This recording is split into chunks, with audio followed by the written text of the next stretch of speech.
자, 오늘 1일 합격 노트 보도록 하겠습니다. 오늘 공부한 내용인데요. 2020년 12월 10일 날 개정된 내용입니다. 틀린 것입니다. 1번 권리금 회수 기회를 보장해주지 아니하여 발생한 손해배상은 신규 임차인이 임차인에게 지급하기로 한 권리금과 임대차 종료 당시 권리금 중 높은 금액이 아니고 낮은 금액, 주택임대차보호법에서 주인이 직접 산다고 해놓고 안 살고 세입자한테 세놓으면 높은 금액 손해배상해야 됩니다. 낮은 금액입니다. 이거는 상가 보증금의 전부 또는 일부를 월 단위 차임으로 전환하는 경우에는 그 전환되는 금액의 연 1할 2푼 또는 기준금리 4.5배 중에서 역시 낮은 비율을 곱한 월 차임의 범위를 초과할 수 없다. 상가는 4.5, 주택은 1할 또는 기준금리 더하기 2%죠. 주택은. 자, 그 다음에 주택 임대인이 실제 거주하려는 사유로 갱신을 거절하였음에도 불구하고 갱신 요구가 거절되지 아니하였더라면 갱신되었을 기간이 만료되기 전에 정당한 사유 없이 제3자에게 주택을 임대한 경우 임대인은 갱신 거절로 인하여 임차인이 입는 손해를 배상해야 된다. 그 쉽게 말하면 주인이 직접 살겠다고 세입자 내보내놓고 안 살고 다른 데 세를 놓는 경우만 손해배상합니다. 세 안 놓고 그냥 비워놓고 팔아먹으면 상관없습니다. 주택임대차보호법상은 팔아먹어도 손해배상 안 합니다. 4번 동그라미 3번의 손해배상액은 환산월차임의 3개월분 임대인이 제3자에게 임대하여 얻은 환산월차임과 갱신거절 당시 환산월차임 간 차액의 2년분에 해당하는 금액, 실제 손해액 중 낮은 금액이 아니라 높은 금액, 큰 금액을 손해배상해야 됩니다. 4번이 정답이 되겠습니다. 낮은 금액 X입니다. 주택 임대인이 임대차 기간 끝나기 6개월 전부터 2개월 전까지, 주택은 6개월 전부터 2개월 전까지, 상가는 1개월 전까지죠? 2개월 전까지입니다. 2개월 전까지. 이게 개정됐죠? 2020년 12월 개정됐는데 이게 2개월로 바뀌었습니다. 왜 2개월로 바뀌었냐면 원래 1개월이었는데 한 달 만에 세입자가 다른 데 집 구하기 어렵다고 보고 2개월 정도 여유를 줘야 된다는 이야기입니다. 그래서 주인이 6개월 전부터 2개월 전까지 끝날 때까지 아무 말 없으면 묵시적 갱신, 법정 갱신이 된다. 그래서 세입자 같으면 주인이 말 안 하는데 굳이 계약갱신 요구하겠다 할 필요 없어요. 그럼 이때까지 말 안 하면, 계약기간 끝나기 2개월 전까지 아무 말 안 하면 지금 2년 살았는데 2년 살고 계약기간 끝나기 2개월 전까지 주인이 아무 말이 없어요. 그러면 세입자는 몇 년 더 살 수 있어요? 2년 더 살 수 있다, 4년 더 살 수 있다, 원칙적으로. 몇 년 더 살 수 있어요? 지금 2년이 끝나기 2개월 전까지 주인이 아무 말이 없어요. 나가라 말도 안 하고. 그러면 몇 년 더 살 수 있냐고, 원칙적으로. 4년 더 살 수 있죠? 원칙적으로 2년 더 살 수 있는데 2년 끝나기 2개월 전까지 또 계약갱신 요건을 한번 행사할 수 있다고요? 그럼 4년이에요. 그 주인은 반드시 그래서 계약갱신 요건 행사하고 더 살 거냐, 계약갱신 요건 행사할 거냐, 이걸 꼭 물어봐야 돼. 안 물어보면 행사한다는 말을 안 했으면 또 한 번 행사할 수 있다고, 한 번은 언젠가는.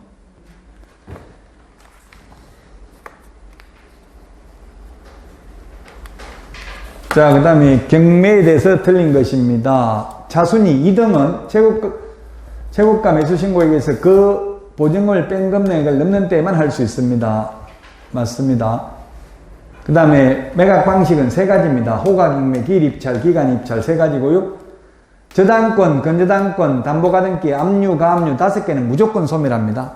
무조건 인수되는 게 유치권, 분묘기지권, 법정지상권 무조건 인수됩니다. 시험에 4번이 가장 많이 나왔습니다. 매수 신청 보증금액은 매수가격 10분의 1이 아니고 최저 매각가격의 10분의 1. 이게 시험에 가장 많이 출제됐다고요. 4번입니다. 그래서 다 매수가격, 자기가 사는 금액, 써낸 금액이 아니라 최저 매각가격의 10분의 1입니다. 항고보증금은 매각대금의 10분의 1입니다. 항고보증금은 매각대금의 10분의 1이다. 그래서 4번인데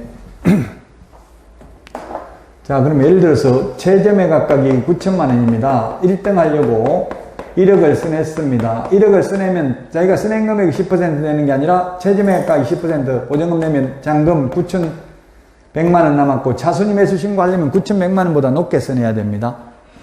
만약에 1억에 매각 허가 결정이 나니까 허가해주면 안 된다고 항고를 하려면 매각 대금의 10%인 얼마를 내야 돼요? 1,000만을 내야 되고, 이 1,000만을 냈다가 항고가 기각되면 채무자 소유자는 아예 안 돌려주고요. 채무자 소유자 이외의자는 대법원 규칙이 정한 이율 연 12% 이자 떼고 돌려준다고요. 그럼 1억에 연 12% 하면 얼마입니까? 1억에 12% 하면 1,200만 원이죠? 1,200만 원입니다. 1년 이자가. 이거 이자 뗀다고요. 그러면 만약에 가령 예를 들어서 항고를 했다가 고등법원, 상급법원에 갔다 다시 돌아오는데 3개월이 걸렸다고 가정한다면 3개월이 걸릴 수도 있고 4개월이 걸릴 수도 있어요. 3개월 걸렸다고 생각하면 한 달 이자가 얼마입니까? 이거 한 달 이자가 100만 원이죠? 그럼 3개월 걸렸으면 이자가 얼마입니까? 300만 원이죠?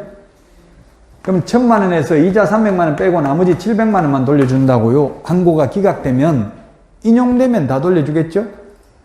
왜 이렇게 만들었냐면 고의로 경매 절차를 지연시키는 것을 방지하기 위해서 항고보증금을 매각대금의 10분의 1을 내야 된다.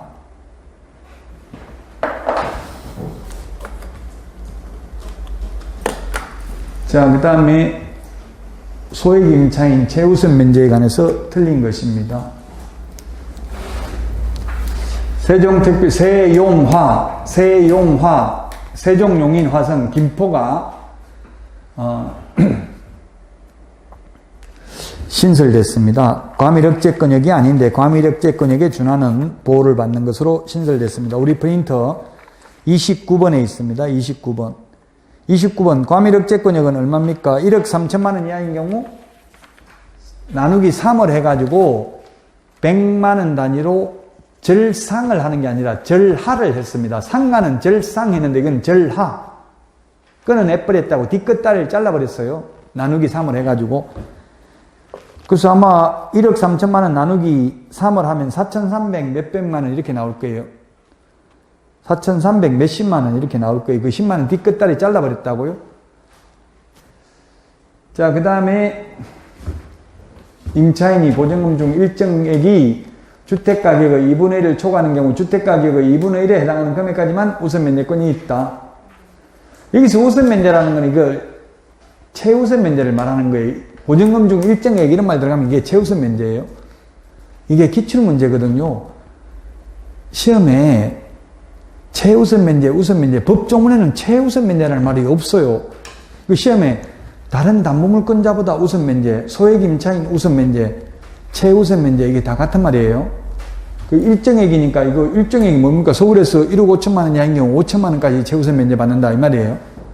일정액 우선면제 받는다 이 말은 최우선면제죠. 최우선면제는 상가, 주택 모두 다 매각대금의 2분의 1 범위 내에서만 최우선면제 된다고 돼 있죠. 우리 프린트 그 56분의 2분의 1에도 56분의 2분의 1에 동그라미 8번, 9번에 있잖아요. 8번, 9번. 2분의 1 범위 내에서만 최우선 면제된다.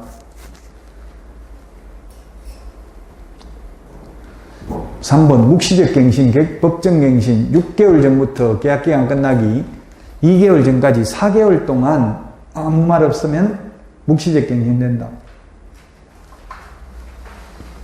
또 2년 더 연장된다. 그 다음에 4번 하나의 주택에 임차인이 2명 이상이고 이들이 그 주택에서 가정생활을 하는 경우 이들을 1명의 임차인을 보아 이들의 각 보증금을 합산한다. 자, 이건 뭐냐면 서울에서 1억 5천만 원 이하인 경우에 5천만 원까지 최우선 면제 받는데 서울에 아파트가 있는데 방이 2개가 있습니다. 방이 2개가 있으면 남편 이름으로 1억 5천, 부인 이름으로 1억 5천, 원래 전세가 3억인데 이렇게 계약을 했다면 얼마 최우선 면제 받냐고요. 남편 명의로 5천만 원, 부인 명의로 5천만 원 해서 합계 1억 최우선 면제 받는다. 아니다. 부부니까 둘이 한 사람 몫만 5천만 원만 최우선 면제 받는다. 아예 최우선 면제 한 푼도 못 받는다. 답이 뭐냐고요. 지금 이거 4번을 보고 답하시라고요. 부부가 방 한 칸, 예를 들면 뭐 55제곱미터, 요즘은 뭐 49제곱미터, 55제곱미터 이런 거 그냥 많이 하더라고. 신혼희망타운 이런 건 55제곱미터 많죠. 쉽게 말해서 방이 한 2칸밖에 없어요. 방이 2칸. 방 2칸 있는데 방 1칸 남편 이름으로 방 1칸 부인 이름으로 이렇게 계약했다고요. 가정공동생활 하면서. 그러면 최우선 이제 얼마 받냐고요? 5천 받는다. 한 푼도 못 받는다. 1억 받는다. 둘이 합해서 1억 받는다. 답은? 한 푼도 못 받는다는 뜻이죠. 두 사람의 보증금을 합산해서 하나의 보증금으로 본다고요. 잔머리 굴려도 소용없다. 한 사람이 3억 취액을 한 거나 마찬가지라고요. 왜? 가정공동생활을 하니까. 가정공동생활 안 하면 따로따로 해도 받죠. 예를 들면 부엌 딸린 방이 있고 이러면 방이 여러 개면 각각 방마다 1억 5천 이하인 경우 5천만 원까지 최우선 면제 받죠. 가정공동생활을 하는지 안 하는지 판단 기준은 우리한테 시험에 묻지는 않습니다. 근데 판례는 보면 독립된 주방시설, 세면시설 이런 게 따로 돼 있어야 돼. 가정공동생활 안 한다고 하려면은 화장실 같이 쓰고 밥 같이 해먹고 그러면 가정공동생활 하는 거예요. 부부든 친구든 간에. 자, 그 다음에 5번입니다. 파주. 우리 프린트 29번에 한번 보세요. 29번. 파주, 세파화. 지금 이게 주택입니까? 상가입니까? 주택이죠? 주택인 경우는 파주 2000 평택이 광역시에 준하는 보호를 받는 걸로 신설됐어요. 파주 2000 평택. 지금 집값 많이 올라가는 데가 지금 요즘 수도권 중에서는 파주하고 2000이 집값 많이 올라가더라고. 파주 2000이 비규제 지역이라서 그렇대요.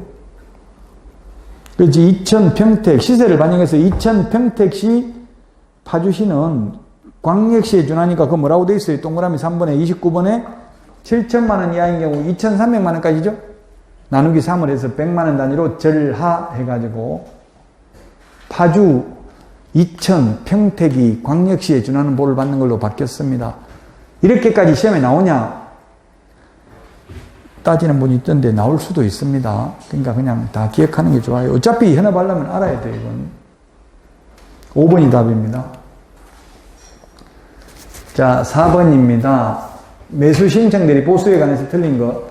요건 시험에 아직 출제되지는 않았습니다. 기출문제 출제되지는 않았던 문제고요. 실비 받을 수 있습니다. 다만 통상의 실비, 등기 기록 열람 비용 등은 못 받습니다. 원거리 교통비, 원거리 출장비는 받는데 근거리 교통비, 등기사항 증명서 발급 비용은 실비로 따로 못 받는다고 했죠? 실비로 따로 못 받지만 우리 프린트 그 52번을 보시면 프린트 52번에 보면 52번에 거기 12번 보십시오. 12번. 우리 공인중개사법에서는 상담했다고 상담료 못 받잖아요. 근데 매수 신청 대리의 경우는 상담 및 권리분석 보수가 50만 원이에요. 50만 원. 엄청나게 큰 것 같아요. 이거 변호사 상담해도 한 1시간 하면 얼마? 20만 원? 30만 원? 1시간 상담하는데 더 많이 받잖아요. 지금 50만 원이면 꽤 많이 받잖아요. 지금 변호사보다도 상담 및 권리분석 보수가.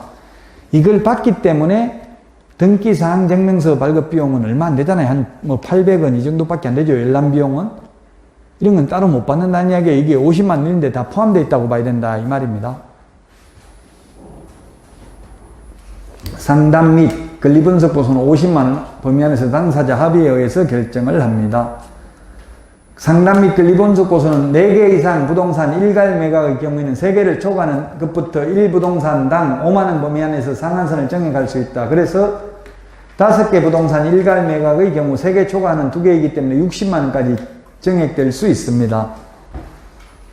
시험에 나온 적은 없으니까 그냥 그대로 기억하면 됩니다. 상담 및 권리분석 보수는 개별 매각의 여러 물건을 함께 분석하는 경우 1부동산당 5만 원 범위 안에서 상한선을 정해갈 수 있습니다. 5번 상담 및 권리분석 보수에 대하여 매각 허가 결정 전에 이 말이 틀렸어요. 매각 허가 결정 전에 미리 설명해야 되는 게 아니라 위임계약 체결하기 전에 미리 설명해야 됩니다. 위임계약 체결하기 전에 미리 설명해야 된다고요? 사건 카드에 그리고 반드시 기록을 해야 됩니다. 5번입니다. 그래서 아직까지는 이게 시험에 나오질 않았는데 나오지 않은 이유가 뭐냐면 이게 예규에 있습니다. 규칙에 있는 게 아니고 예규를 잘 찾기가 힘들어요. 사람들이 규칙은 법령정보에서 찾을 수 있는데 예규는 대부분 종합법률정보에 들어가야 찾을 수 있어요. 그래서 아마 출제인들이 이걸 잘 못 찾아서 그런지 아직까지 시험에 나오진 않았습니다. 자, 5번입니다. 보수에 대해서 틀린 것입니다. 매각 허가 결정이 확정되어 매수인이 된 경우에는 감정가, 이 반대로 했네요. 감정가 1% 또는 최저 매각 가격이 1.5% 범위 안에서 당사자 합의에 의해서 결정됩니다. 1.5, 1%가 반대로 됐습니다. 1번이 답입니다. 옛날에는 처음에 이걸 법을 만들었을 때는, 예규 규칙을 만들었을 때는 둘 중에 낮은 걸 받을 수 있다고 돼 있었어요. 낮은 걸. 그래서 제가 이걸 건의를 했죠. 이게 1억이면 한번 유찰되면 얼마 된다고 해서 20% 떨어지니까 8천만 원. 그 다음에 여기서 또 20% 떨어지면 6,400만 원, 또 5,100만 원 이런 식으로 떨어진다고 해서 20% 전차 매각 가격. 그러면 1억 이게 최초 매각 예정가 이게 감정 가격이거든요. 처음에 1억부터 시작한다 할 때 그 1억이 감정 가격의 시세입니다. 그럼 여기에 1% 하면 얼마입니까? 100만 원이죠? 100만 원인데 8천만 원에 최선을 다해서 싸게 사줬다는 이야기입니다. 싸게 사주면 열심히 노력했는데 둘 중에 낮은 것밖에 못 받는다고 하면 이게 1.5%거든요. 1.5% 하면 얼마입니까? 58, 40, 120만 원이죠? 이 둘 중에 낮은 걸 받는다고 하면 누가 열심히 해가지고 싸게 낙찰받아 주려고 하겠냐고요. 그래서 높은 걸 받을 수 있다고요. 바로 왜냐면 이 개업공개사들은 무조건 비싸게 사주고 그냥 보수만 받으려고 할 가능성이 좀 있잖아요. 그래서 최선을 다해서 더 싸게 사주면 1.5%까지 받을 수 있다고 120만 원까지. 둘 중에 높은 거 받아도 돼요. 합의만 되면 아무거나 받아도 된다고요. 이게 최초 매각 예정 가격이 감정 가격이고요. 그 다음에 최저 매각 가격은 이거 자꾸 다운되잖아요. 최저 매각 가격이 내려갈 때마다. 반대로 1.5%, 1% 이게 반대입니다. 이게 1%, 최저 매각 가격이 1.5% 중에서 합의를 하면 되니까 높은 거 합의해도 되죠. 자, 그 다음에 매수인이 되지 못한 경우 50만 원 받을 수 있고요. 그 다음에 매수 신청 대리와 관련된 실비는 30만 원 범위 안에서 합의에 의해서 받을 수 있습니다. 실비는 원거리 출장비, 원거리 교통비는 받을 수 있는데 근거리 교통비나 등기사항 증명서 비용은 받을 수 없습니다. 자, 그러면 이게 아직까지 시험에 나오진 않았는데 앞으로 나올 가능성을 배제할 수는 없어요. 그래서 문제를 한번 내보면 만약에 매수인이 되지 못했다 하더라도 즉 최고가 매수 신고인 1등 못했다는 이야기. 1등 열심히 노력했는데 1등은 못했어요. 그래서 돈 한 푼도 못 받는다고 하면 어떻게 되겠어요? 개업공개사는 무조건 비싸게 써내가지고 1등 해가지고 돈만 챙기려고 할 가능성이 있죠. 그래서 1등을 못해도 최대 얼마까지 받을 수 있는지 한번 맞춰보세요. 실비 30만 원 받을 수 있다. 그 다음에 50만 원 받을 수 있다. 상담 및 권리분석 보수. 그 다음에 80만 원 받을 수 있다. 100만 원 받을 수 있다. 130만 원 받을 수 있다. 매수인이 되지 못한 경우, 매수인이 되지 못한 경우에도 최대 얼마 받을 수 있어요? 그러면 한번 이 중에 답이 있는데 얼마인지 말해보세요. 2번 30만 원 X, 2번 X 최대로 받을 수 있는 금액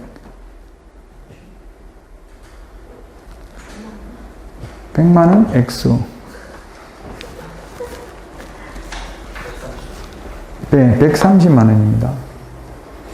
왜 130만 원이냐 하면은 실비 30만 원 받을 수 있고요. 실비, 상담 및 권리분석 보수 50만 원 받을 수 있고 또 매수인이 되지 못한 경우도 50만 원 받을 수 있다고 돼 있죠. 그럼 합하면 50만 원, 50만 원 합하면 100만 원, 실비하면 130만 원 최대. 여기 지금 매수인이 되지 못한 경우 50만 원 받을 수 있다고 돼 있잖아요. 여기 매수인이 되지 못한 경우도 매수인 되지 못한 경우 50만 원 받을 수 있다. 최대 130만 원 받을 수 있어요. 그런데 현실적으로는 현업에 컨설팅 이런 거 하는 분들 보면은 잘 안 받더라고요. 매수인이 되지 못한 경우는 법대로. 그 대신에 비싸게 해가지고 1등 낙찰 받아주면 1% 받고 이렇게 많이 해요. 그 최선을 다하라는 이야기입니다. 1등 못하더라도 최대한 싸게 사주는 게, 싸게 낙찰 받아주는 게 좋잖아요. 매수인 입장에서 보면.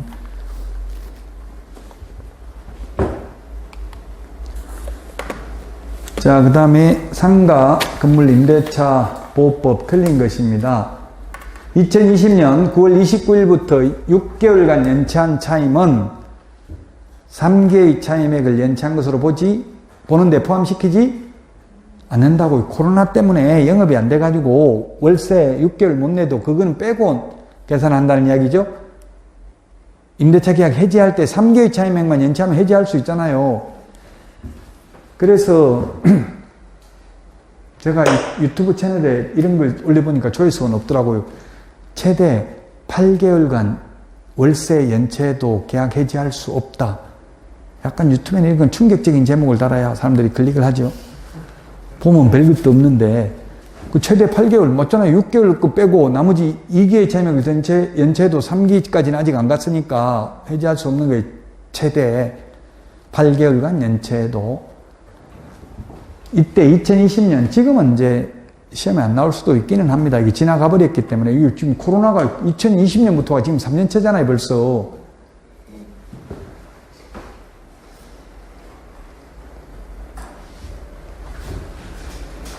자, 그 다음에 제1급 감염병에 의한 경제사정의 변동으로 차임 등이 감액된 후 임대인이 정액을 청구하는 경우에 정액된 차임 등이 감액 전 차임 등의 금액에 이를 때까지는 정액 상한이 적용되지 않는다. 아까도 이야기했죠.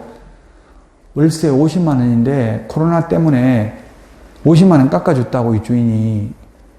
이제 그래서 지금 영업 정상화 다 됐잖아요, 지금은. 그 이제 100만 원을 올리려고 하니까 세입자가 50만 원에서 5%밖에 못 올려주겠다. 1년에 최대 5%잖아. 이렇게 주장 안 된다고요. 원래 받던 금액 올리는 거는 언제든지 가능하다는 이야기예요. 100만 원으로 다시 원상복구 시키는 거는 5% 정액 상한이 적용되지 않는다. 그냥 바로 100만 원을 올려도 된다. 자, 그 다음에 임대인이 권리금 지급 방해 행위 금지 기간을 임대차 종료 6개월 전부터 확대함으로써 임차인의 권리금 회수 기회를 보다 강화했다. 예, 옛날에 3개월이었어요. 근데 지금 6개월. 3개월 만에 새로운 세입자 데려오기 쉽지 않죠? 4번이 답인데요. 2019년 4월 17일 전 구상가 건물 임대차 보호법 제10조 2항에 따라 최초 임대차 기간을 포함한 전체 임대차 기간이 5년을 초과하여 임차인이 계약갱신 요건을 행사할 수 없는 경우에는 임대인은 같은 법 제10조 제4항, 제4, 제1항에 따른 권리금 회수기의 보호물을 부담하지 않는다. 이게 X인데 말이 어려운데 그게 뭐냐면 쉽게 말하면 세입자는 10년을 장사했던 100년을 장사했던 무조건 나갈 때는 권리금 회수기에는 보장받는다는 이야기입니다. 옛날에는 최대 5년이었고 지금 10년이죠? 10년 장사하고 나갈 때도 권리금 회수 기회는 보장해 줘야 된다는 뜻입니다. 기회를 보장해 줘야 되는 거지 주인이 직접 권리금을 내줘야 되는 건 아니죠. 그럼 세입자가 6개월 동안 새로운 세입자 못 데리고 오면 그냥 끝나는 거예요. 계약기간 끝날 때까지도 못 데리고 오면. 근데 주인 직접 너 10년 장사했으니까 이제 많이 했잖아. 내가 직접 하겠다. 커피숍이었는데 그래가지고 3천만 원 손해배상 하라는 판례 있어요. 주인 직접 장사하겠다는 말은 새로운 세입자 데려와봐야 어차피 계약 체결을 안 할 거니까 안 데리고 와도 손해배상 해야 된다고요. 주인이 직접 장사하겠다 이 말만 안 했으면 새로운 세입자 못 데리고 오면 권리금 회수기회 보장 못 받는 거죠. 절대 주택은 주인 직접 살겠다고 나가라고 할 수 있는데 상가는 주인 직접 장사하겠다고 나가라고 못합니다. 이 법, 그 당시는 5년이었습니다. 이거 지금 2019년 바뀌기 전에는. 지금은 10년입니다. 어쨌든 10년이든 5년이든 뭐 100년이든 200년 장사하고 나가더라도 권리금 회수기에는 보장해줘야 된다. 무조건. 회수 기회. 예, 10년으로 바뀌었습니다. 5년에서 최초 임대차 기간을 포함한 전체 임대차 기간이 10년을 초과하지 않는 범위 내에서 계약갱신 요건 행사할 수 있습니다.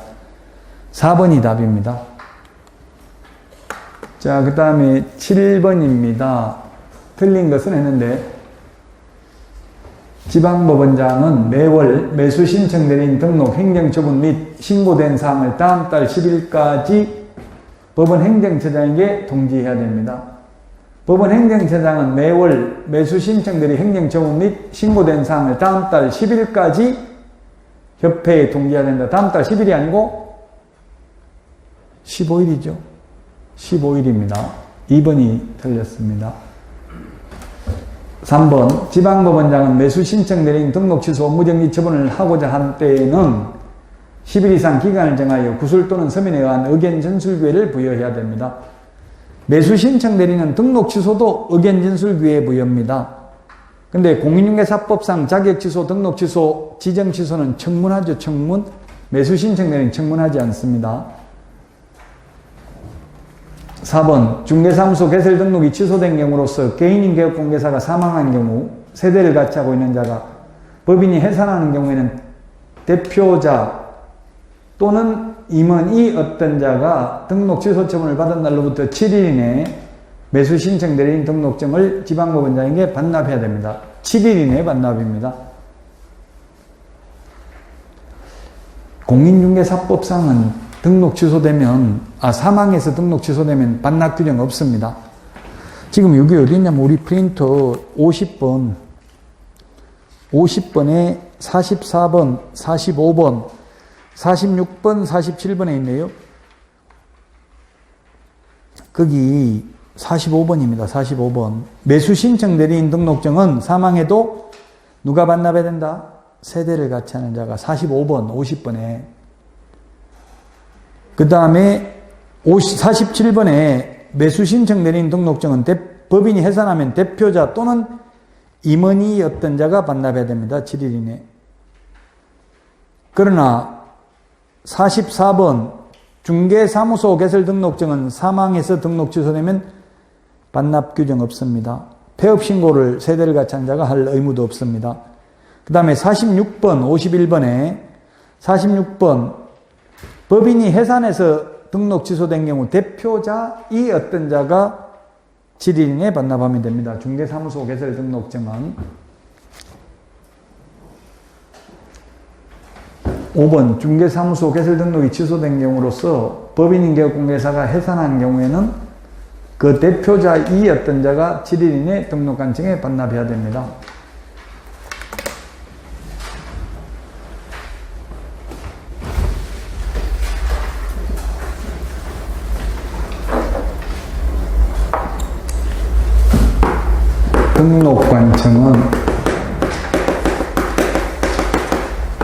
등록관청은 다음 달 10일까지 협회에 등록사항 등 6가지를 통보해야 됩니다. 그 다음에 협회는 통보받은 날로부터 10일 이내에 법원 행정처장에게 통지해야 됩니다.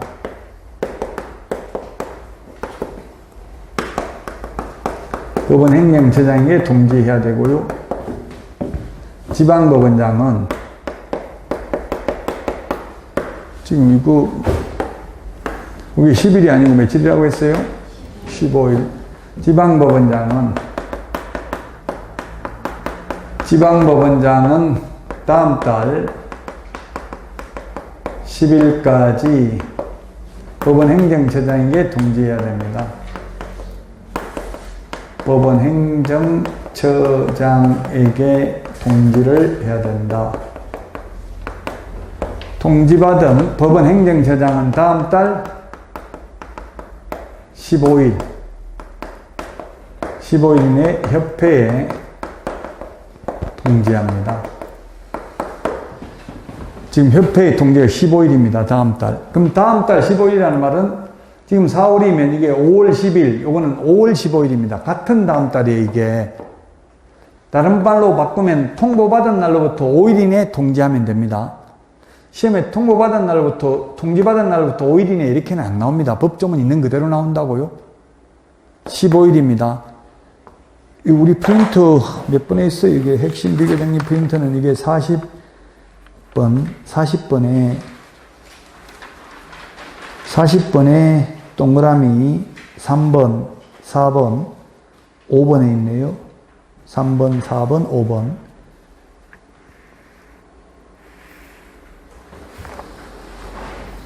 (15일은) 49번에 동그라미 4번, 49번에 동그라미 3번 요 있잖아요. 지금 15일이라고 돼 있죠. 49번에 동그라미 4번 찾았습니까? 15일이라고요. 4번에 10일이 아니고. 좀 어렵죠. 이게 헷갈리죠. 8번 상가임대차 보호법 틀린 것은 했는데 1번 상가 임차인이 계약갱신 요구를 하여 갱신된 경우 임차인은 언제든지 임대인에게 해지 통고를 할 수 있고 통고받은 날로부터 3개월 지나면 효력 발생한다. 1번이 틀렸네요. 주택의 경우 계약갱신 요구에 의해서 갱신된 경우도 세입자가 나가고 싶으면 주인한테 이야기하면 3개월 지나면 효력이 발생하죠. 근데 상가는 아까도 이야기했지만 예를 들면 4년 계약했는데 계약갱신 요구하면 또 4년이 연장되는 거예요. 4년 연장됐는데 세입자가 또 마음 바뀌어가지고 당장 나가야 되겠다. 안 됩니다. 4년간 월세 내야 됩니다. 1번이 틀렸습니다. 법정갱신, 상가도 묵시적 갱신, 법정갱신하면 언제든지 세입자 나간다고 할 수 있어요. 그래서 제가 세입자 입장에서, 즉 임차인 입장에서는 그냥 주인이 말 없으면 같이 아무 말 안 하는 게 좋다고 했죠. 괜히 계약갱신 요구해가지고 뭐 4년이 연장돼 버리면 못 나간다고요, 중간에. 자, 그 다음에 주택임대차는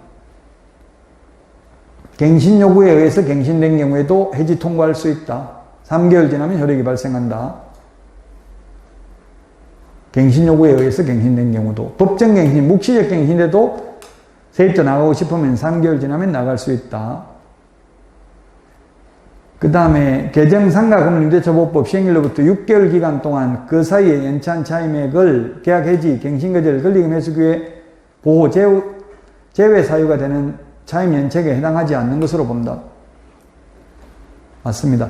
그럼 6개월 동안 연체하면 나중에 주인은 연체이자까지 계산해가지고 다 받을 수 있어요. 6개월간 연체하고 영원히 떼먹어도 된다는 뜻도 아닙니다. 다시 다 연체이자까지 다 내야 됩니다. 1번이 답이 되겠습니다. 9번 매수신청대행 등록 규칙 틀린 것입니다. 지방법원장에게 매수신청대행 등록을 해야 되고요. 2번이 답이네요. 지방법원장이 지정하는 교육기관이 아니라 뭐라고요? 법원 행정처장이 지정하는 교육기관이죠. 기출문제입니다. 법원 행정처장이 지정하는 교육기관에서 교육받아야 됩니다. 2번 틀렸습니다. 매각장소 집행법원에 개업공개사가 직접 출석해야 되고 법인은 대표자가 직접 출석해야 됩니다. 소공, 임원, 보조원 출석 못합니다. 그래서 매수신청대의 실무교육은 오직 개공, 법인인 경우 대표자만 받죠?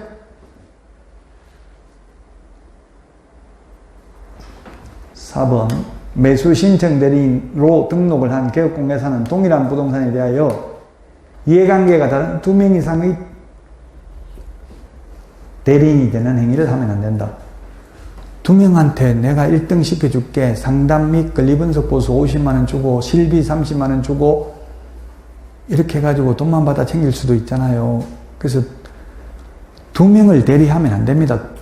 2명 다 1등 시킬 수가 없잖아요. 경매는 1등 1명 뽑는 건데 한 남자가 2 여자한테 동시에 사랑한다는 거하고 똑같아요.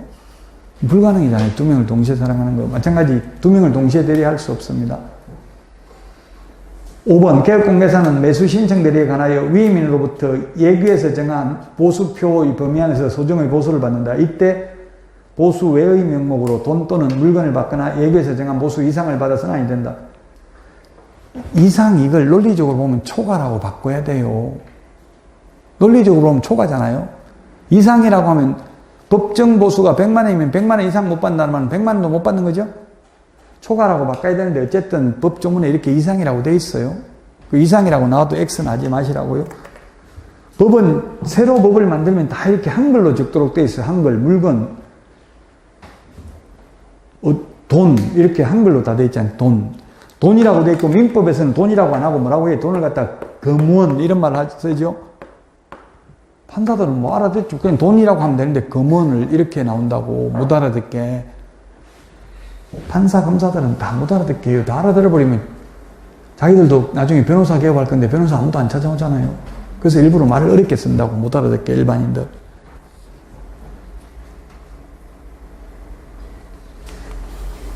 자, 10번입니다.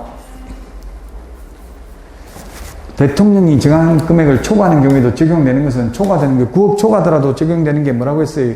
임시 표준 대개 권해라고 했죠. 적용되는 거. 1번 최우선 면제 안 됩니다. 그 다음에 3개월 이상 감염병 예방을 위한 집합 제한 또는 금지 조치를 받음으로써 발생한 경제사정의 중대한 변동으로 폐업을 하는 경우 사정 변경을 이유로 임대차 계약을 해지할 수 있고 해지하면 3개월 지나면 돈 내줘야 된다 했죠. 요건 서울에서 9억 초과하는 임대차도 적용됩니다. 우리 프린터 29번 프린터 29번 맨 밑에 임시 표준 대개 권해 맨 마지막 해에 하나 더 있다고 봐야 돼. 3개의 차임액을 연차한 경우도 해지할 수 있지만 이거 집합 제한, 집합 금지 3개월 이상 받아가지고 중대한 사정 변경으로 폐업한 경우에도 해지할 수 있습니다.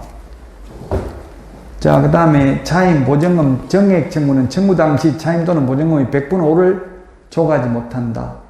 예, 상가, 주택 모두 100분의 5를 초과하지 못합니다. 지금 법무부에서 발간한 그 해설집, 주택임대차보호법 해설집에 보면 계약갱신 요구를 하면 5%까지 최대 올릴 수 있다고 돼 있죠. 무조건 올리는 게 아니라 청구권이다. 정액 청구입니다. 경제사정 변동으로 그걸 입증을 해야 되는데 임차인한테 무조건 올리는 게 아니고요.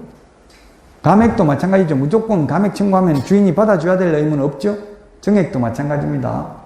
세입자가 무조건 받아줘야 될 의무가 있는 건 아닙니다. 근데 현실적으로는 주인이 유리하죠. 주인이 돈을 가지고 있으니까 5% 올리는데도 안 내면 나중에 보증금 내줄 때 5%씩 다 까버리고 내주면 되겠죠? 그럼 세입자가 더 받아내려면 소송해야 된다고요?